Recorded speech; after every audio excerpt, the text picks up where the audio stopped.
Halo, assalamualaikum semua. Melanjutkan video sebelumnya yuk. Langsung aja ke ceritanya, sebelum itu bantu subscribe, like, dan komennya dulu. Oke, langsung ke ceritanya.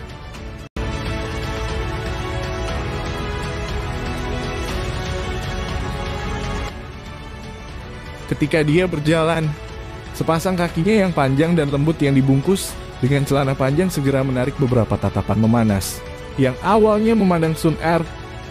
Setelah dia menyapa para wanita di belakang Xiao Yu, dia menyeret tangan Xiao Yu, duduk di samping instruktur bowling dan berbicara dengan lembut sambil tersenyum. Penatua sepupuk Xiao Yu, apakah Xiao Yan Gige belum tiba? Sun Er bertanya dengan lembut ketika matanya melirik instruktur bowling ke sisi yang tampaknya santai. Iya nih. Xiao Yu juga menghela nafas dengan lembut ketika dia mendengar ini. Dia segera mengepalkan tangannya saat dia dengan lembut menegur, aku juga tidak tahu persis apa yang telah dilakukan orang itu. Saat itu kami sepakat bahwa dia hanya bisa mengambil cuti 1 tahun. Sekarang dia telah menyeretnya selama 2 tahun penuh. Apalagi dia masih absen tahun ini. Dia harus segera tiba di sini. Sun Er dengan lembut menggigit bibirnya saat dia menjawab. Aku juga berharap begitu, tapi hari ini adalah kompetisi. Jika dia masih absen instruktur bowling, Xiao Yu tertawa getir. Sementara mereka berdua diam-diam berbisik secara pribadi, 3 ronde pertempuran telah berlalu. Seorang pria melaju ke atas panggung di babak keempat. Tombak panjang di tangannya mendarat di tanah dengan kekuatan besar. Tatapannya yang agak panas menyapu ke arah tempat Sun Er berada tanpa niat untuk menutupinya. Kelas Huang kelas Kubeng melawan kelas Huang kelas 2. Xiao Yan. Ketika suara dari kursi wasit jatuh, tanah terbuka yang bising tiba-tiba menjadi lebih tenang. Banyak pandangan dilemparkan ke arah posisi di mana kelas Huang kelas 2 berada. Selama 2 tahun ini, nama ini Xiao Yan sudah diingat dengan kuat oleh semua siswa dan bahkan instruktur Akademi Jianan. Setelah semua, ini adalah pertama kalinya mereka bertemu dengan siswa berduri yang secara langsung mengambil cuti 2 tahun sejak berdirinya Akademi Jianan. Tentu saja alasan yang lebih besar adalah bahwa selama kompetisi kualifikasi akademi dalam terakhir, itu adalah satu-satunya nama yang tidak ada. Oleh karena itu, sekarang mereka mendengar nama ini lagi, tatapan semua orang dilemparkan ke arah tempat duduk kelompok Sun Er. Ketika dihadapkan dengan banyaknya tatapan yang ditembakkan, beberapa keringat dingin muncul di dahi halus instruktur bowling. Tinjunya juga mengepal erat ketika matanya menyapu sekelilingnya, berharap sosok itu yang sangat dia hargai 2 tahun lalu akan muncul sekali lagi seperti penyelamat. Tanah terbuka yang menjadi sunyi juga menyebabkan Sun Er dan Xiao Yu menjadi cemas. Mereka bertukar pandang dan melihat beberapa kecemasan dari dalam mata masing-masing. Xiao Yan ya, seorang pengecut yang bahkan tidak berani mengungkapkan dirinya dan membiarkan seorang gadis menerima kritik yang tidak perlu. Orang ini tidak akan melakukannya. Seorang pria muda berpakaian putih di panggung menonton, yang tidak terlihat buruk, menggelengkan kepalanya dan berkata dengan lemah, dia tidak layak untuk Sun Er. Pria muda berpakaian putih itu mengejutkan orang yang telah bertemu Sun Er di kaki gunung beberapa hari sebelumnya. Dia tampaknya dipanggil Baisan, salah satu orang yang berprestasi di antara siswa yang lebih muda di Akademi Jianan. Kekuatannya tidak jauh lebih lemah dari Sun Er. Ini orang yang selalu dibicarakan Sun Er tanpa henti. Apakah zodiaknya menandakan kura-kura? Jika seseorang mengikuti pria seperti ini, bukankah lebih baik mengikuti saya? Apa yang baik tentang pria-pria busuk itu? Mereka hanya berpikir dengan bagian bawah tubuh mereka. Di lokasi lain yang sangat bagus di galeri tontonan, seorang wanita muda mengenakan gaun berwarna merah dengan tangan bersilang di depan dadanya. Punggungnya bersandar pada pipa besi dengan lekuk tubuhnya yang indah tampak, sangat memikat dengan latar belakang pipa besi lurus. Saat ini dia tidak bisa membantu tetapi mengerutkan bibirnya saat dia menatap tanah terbuka di mana sebenarnya tidak ada orang yang keluar untuk terlibat dalam perkelahian. Ada sedikit penghinaan saat dia berbicara dengan senyum dingin. Penyihir kecil, duduklah dengan benar. Bertingkah sangat lancang di depan umum di mana kesopanan Anda. Seorang lelaki tua berambut putih di samping wanita muda berpakaian merah itu tidak bisa tidak meniup janggutnya dengan marah. Ketika ia melihat postur tubuhnya dan kata-kata khusus independen miliknya, wanita berpakaian merah tanpa basa-basi memutar matanya pada pria tua ini. yang jelas memiliki posisi yang cukup tinggi dalam Akademi Jianan. Ketika dia dengan dingin mendengus untuk berpikir bahwa kamu masih wakil kepala sekolah akademi luar. Jika itu saya akan sudah lama menendang Xiaoyan keluar dari akademi. 2 tahun berlalu. Sangat sombong. Tidak ada pilihan. Gadis itu Sun Er bersikeras melindungi bocah itu. Pria tua itu tak berdaya menggelengkan kepalanya. Dia segera menyuarakan pikirannya, namun jika dia masih absen tahun ini, maka saya benar-benar tidak punya pilihan lain. Aturan Akademi Jianan tidak bisa dilanggar. Jangan bilang padaku bahwa kamu berharap Xiaoyan akan dapat muncul selama beberapa menit terakhir. Wanita muda berpakaian merah itu menatap lelaki tua itu dengan pandangan buram saat dia berkata, "Aku benar-benar berharap begitu." Pria tua itu menghela nafas. Dia perlahan menutup matanya dan menunggu lelucon ini berakhir. Setelah suasana hening berlanjut selama 2 menit, beberapa percakapan pribadi akhirnya mulai muncul.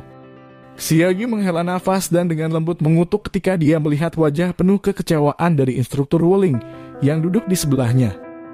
Sun Er menunduk. Dia menarik lengan instruktur Wuling dan dengan lembut berkata, "Instruktur, maafkan aku.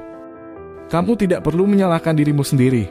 Hal ini tidak berhubungan dengan Anda." Instruktur Wuling menepuk tangan Sun Er dan dengan paksa memberikan senyum yang menghibur tidak apa-apa. "Paling-paling saya akan menunggu 3 tahun lagi. Ayo pergi." Instruktur Wuling berdiri dan berkata kepada Xiaoyu dan Sun Er. Melihat matanya yang agak memerah, tampaknya dia tidak bebas dan semudah berpura-pura dengan mulutnya. Sekelompok pria dan wanita dari kelas yang sama juga mendesah dengan kekecewaan saat mereka berdiri bersiap untuk meninggalkan stadion. Namun mereka baru saja berdiri ketika tubuh indah Sun Er tiba-tiba menegang. Wajah cantiknya tiba-tiba terangkat saat dia bergumam, "Dia ada di sini." Apa? Di sini Xiaoyu dan yang lainnya terkejut setelah tidak mendengar dengan jelas. "Siu." Tepat ketika pertanyaan Xiaoyu jatuh, suara angin ribut yang tiba-tiba muncul di tanah terbuka menarik perhatian semua orang. Saat suara angin yang berhembus muncul, sesosok hitam tiba-tiba jatuh dari langit dan tiba-tiba menabrak tanah yang terbuka. Tanah keras langsung hancur menjadi bubuk yang melonjak dan menyelimuti area kecil. Siapa itu? Melihat bayangan hitam yang melonjak, pemuda yang membawa tombak yang disebut Subeng tidak bisa membantu tetapi menangis dengan dingin. Tatapan Sun Er menatap tajam ke area yang tersembunyi di dalam debu. Kegembiraan yang dia sembunyikan bersembunyi di wajahnya, dia ada di sini. Ketika mereka mendengar kata-kata Sun Er ini, tubuh indah instruktur Wuling serta Xiaoyu dan yang lainnya bergetar. Pandangan mereka segera dilemparkan ke arah daerah di tanah terbuka. Di bawah tatapan yang tak terhitung jumlahnya, suara langkah kaki yang lembut bisa terdengar dari dalam debu. Ke tanah terbuka yang benar-benar sunyi. Suara langkah kaki seperti sesuatu yang melangkah di hati orang, menyebabkan jantung mereka berdetak lebih cepat. Bom-bom. Suara lembut itu perlahan menjadi lebih jelas. Seorang pria muda berjubah hitam yang membawa penguasa hitam besar di punggungnya samar-samar muncul dari dalam debu. Sesaat kemudian, dia akhirnya muncul di bawah tatapan semua orang. Kelas Wang kelas 2 Xiaoyan. Pria muda berjubah hitam maju selangkah dan mengangkat kepalanya sedikit. Suara lemahnya itu seperti guntur saat bergema di telinga semua orang yang hadir. Suara itu yang tiba-tiba muncul langsung menyebabkan tanah terbuka. Tempat bisikan-bisikan pribadi baru saja pecah. Untuk sekali lagi tenang tiba-tiba. Banyak tatapan yang berisi beberapa keheranan dilemparkan ke pemuda berjubah hitam di tengah-tengah tanah terbuka yang membawa penguasa hitam besar. Dalam sekejap seluruh stadion benar-benar sunyi. Xiaoyan GG. Sun Er menatap bagian belakang sosok yang berdiri di tanah terbuka, yang lebih tinggi dibandingkan dengan 2 tahun yang lalu, tetapi juga sedikit lebih kurus. Senyum elegan yang akan membuat siswa laki-laki di sekitarnya sangat terpana, segera terungkap di wajahnya yang sangat cantik. Orang ini haruskah dia membuat keributan besar setiap kali dia tiba? Dia sangat suka pamer. Mata Xiaoyu yang cantik menatap tajam ke belakang yang sudah 2 tahun tidak dilihatnya. Dia menghela nafas lega di hatinya, namun mulutnya masih tidak mau memaafkan saat dia berbicara dengan keras. "Haha, Xiaoyu jijik. Apakah orang itu Xiaoyan GG yang selalu dibicarakan Sun Er?" Sungguh tak terduga bahwa dia berhasil bergegas pada saat terakhir. Di samping Xiao Yu, sekelompok wanita muda yang tampaknya sejajar dengan Sun Er tertawa ketika mereka bertanya sementara tatapan mereka menatap punggung orang itu di tanah terbuka. Betul, itu adalah bocah yang menyebabkan Sun Er khawatir sepanjang waktu. Kamu semua kecewa kan? Xiao Yu tidak bisa menahan diri untuk mengatakan ketika dia melirik Sun Er yang telah menghentikan bibirnya dan tersenyum. Heh, kita harus melihat kekuatannya. Apa gunanya hanya menjadi tampan? Para wanita muda itu tertawa ketika mereka berbicara. Di Akademi Jianan, lingkungan di mana kekuatan dihormati dengan cara yang sama menjadi yang paling tampan bukanlah yang paling penting. Mampu dengan mudah mengalahkan lawan yang kuat dalam kompetisi dan menarik kembali dengan elegan adalah gaya pria sempurna di dalam hati mereka. Su Beng itu adalah bintang 9 Dousi. Selain itu, metode Qi yang dipraktikannya ada di tingkat rendah kelas Kuan. Teknik tombaknya telah dipraktikkan sampai mereka mencapai puncaknya. Teknik tombak tingkat menengah kelas Kuan teknik duel gelombang yang tumpang tindih telah mengalahkan cukup banyak lawan. Seorang wanita muda yang penampilannya cukup cantik tiba-tiba berkata agak malu-malu. Xiao Yu dan yang lainnya sedikit mengernyit ketika mereka mendengar ini. Mereka segera melirik Sun Er yang matanya benar-benar tenang. Mereka berkata dengan agak tidak pasti bocah itu harus bisa menanganinya. Saya tidak percaya bahwa dia tidak akan mencapai apapun selama 2 tahun ini mengingat karakternya itu. Untuk waktu yang lama, mata cantik instruktur Wolling menatap pemuda di arena pertempuran yang membawa penguasa besar. Dia juga diam-diam menghela nafas lega di dalam hatinya. Karena Xiaoyan berhasil tiba di sini tepat waktu.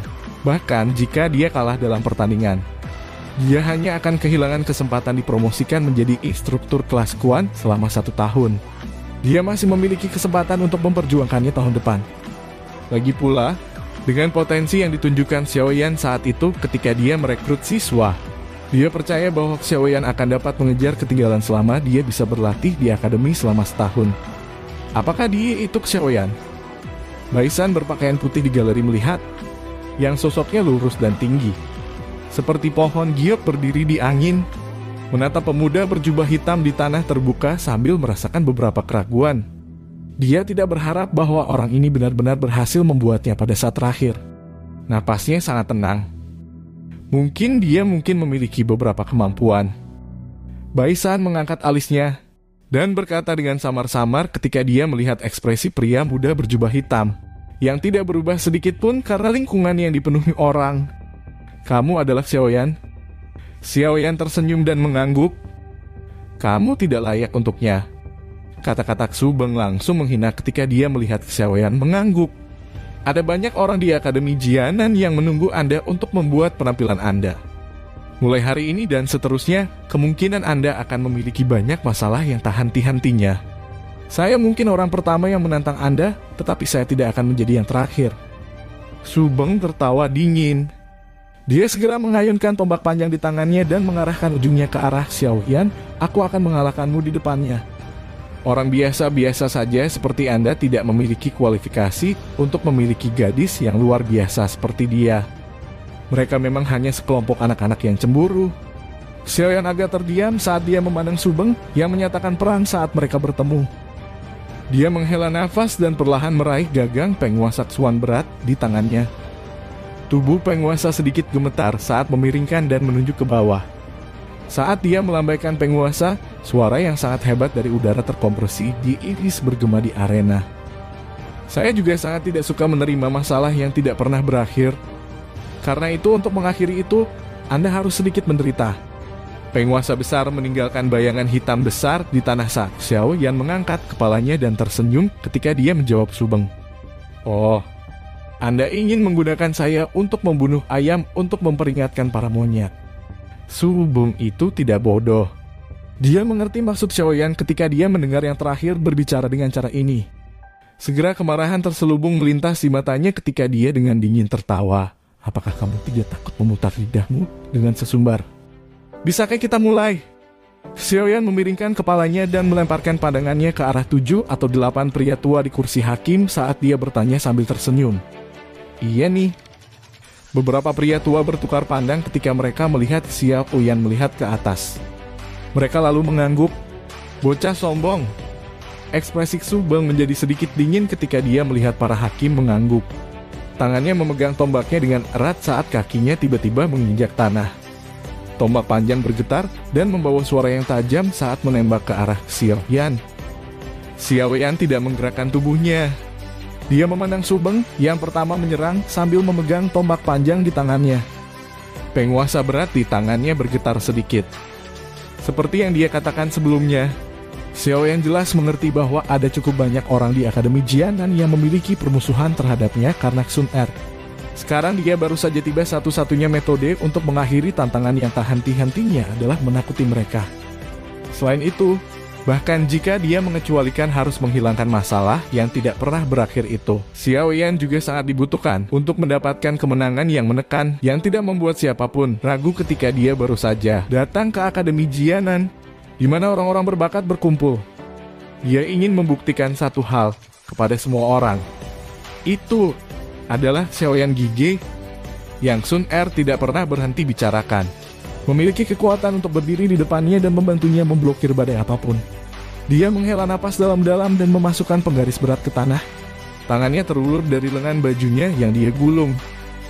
Tepat saat serangan sengit lawan akan mencapai dia dengan teratur mengatur lengan bajunya. Terima kasih sudah menonton. Lanjut di video selanjutnya, jangan lupa subscribe.